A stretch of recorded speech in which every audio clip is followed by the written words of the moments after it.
ఒకరోజు యాపిల్ పండు అలా నడుచుకుంటూ వెళ్తూ ఉంటుంది. అప్పుడే దారిలో తనకి ఒక కంబాలి కింద పడి ఉండటం చూస్తాడు. వెంటనే దాని దగ్గరికి వెళ్తాడు. అరే, ఈ కంబలెవరు ఇక్కడ పారేసుకున్నారు? అవును, ఈ కంబలేంటి విచిత్రంగా ఉన్నది? కొంపదీసి ఆ బుక్లో చదివానే ఆ ఎగిరే కంబలి ఇదేనేమో. ఒకసారి ప్రయత్నిద్దాం. అలా అనుకొని ఆ ఎగిరే కంబల మీద కూర్చొని అలా తిరుగుతూ ఉంటాడు. అప్పుడు దారిలో తన స్నేహితులు నడుచుకుంటూ వెళ్ళటం చూసి వాళ్ళ దగ్గరికి వెళ్తాడు. హాయ్ స్నేహితులారా. అరే, ఎగిరే కంబలి, యాపిల్ పండు, ఈ కంబలి నీకెక్కడ దొరికింది? ఎలా దొరికింది?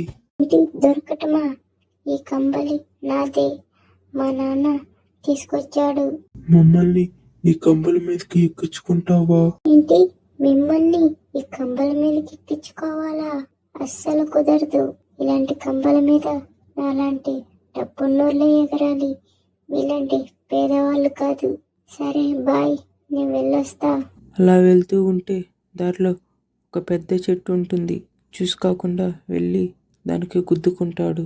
ఈ కథ మీకు నచ్చుంటే లైక్ చేయండి, సబ్స్క్రైబ్ చేసుకోండి. ఒకరోజు జింక వాళ్ళ అమ్మని వెతుకుతూ ఉంటుంది. అలా వెతుకుతూ ఉంటే దారిలో ఒక పులి కనిపిస్తుంది. అప్పుడు ఈ జింక ఆ పులి దగ్గరికి వెళ్ళి, ఇదిగో పులి, మా అమ్మని నువ్వేమన్నా చూసావా? చూశాను. ఎక్కడ చూసావు? ఎక్కడంటే నా కడుపులో చూశాను. ఇప్పుడే నా కడుపులోకి వెళ్ళింది. ఓ అవునా, సరే మరి నేను కూడా నీ కడుపులోకి వెళ్తాను. సరే మరి వెళ్ళు. అప్పుడు ఈ జింక పులి కడుపులోకి వెళ్తుంది. లైక్ చేయండి, సబ్స్క్రైబ్ చేసుకోండి. ఒకరోజు పుచ్చకాయ, యాపిల్ పండు, మామిడి పండు అలా నడుచుకుంటూ వెళ్తూ ఉంటాయి. అలా కొంత దూరం వెళ్ళంగానే అక్కడొక బుక్ కనపడుతుంది. ఆ బుక్ దగ్గరికి వెళ్ళి ఇలా అనుకుంటారు, ఇక్కడ ఎవరో బుక్ పారేసుకున్నట్టున్నారే. అవునరా, ఎవరో పాపం పారేసుకున్నారు.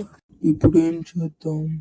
ఒక పని చేద్దాం, ఈ బుక్ ని మనమే తీసుకెళ్దాం. అలా అని చెప్పి ఆ బుక్ని తీసుకోబోతుంటే వీళ్ళు ముగ్గురు ఆ బుక్లోకి వెళ్ళిపోతారు.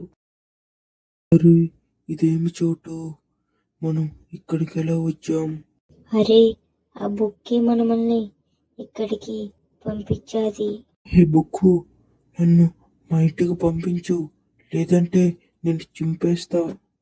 అలా అనగానే ఇంకొక చోటుకి వెళ్తారు. అరే, ఇప్పుడు అర్థమైంది. మనం ఆ బుక్ ని తీసుకుంటామన్నాక ఆ బుక్ కోపం వచ్చి మనల్ని ఈ చోట్లో విసిరేసింది. అయితే ఇప్పుడు ఏం చేద్దాం? ఐమ్ సారీ బుక్, నన్ను క్షమించు. నిన్ను మేము తీసుకోము, అక్కడే ఉంచుతాం. దయచేసి. అలా అడగంగానే మళ్ళీ మొదటి ఉన్న చోటుకి ఆ బుక్ వాళ్ళని పంపిస్తుంది. లైక్ చేయండి, సబ్స్క్రైబ్ చేసుకోండి.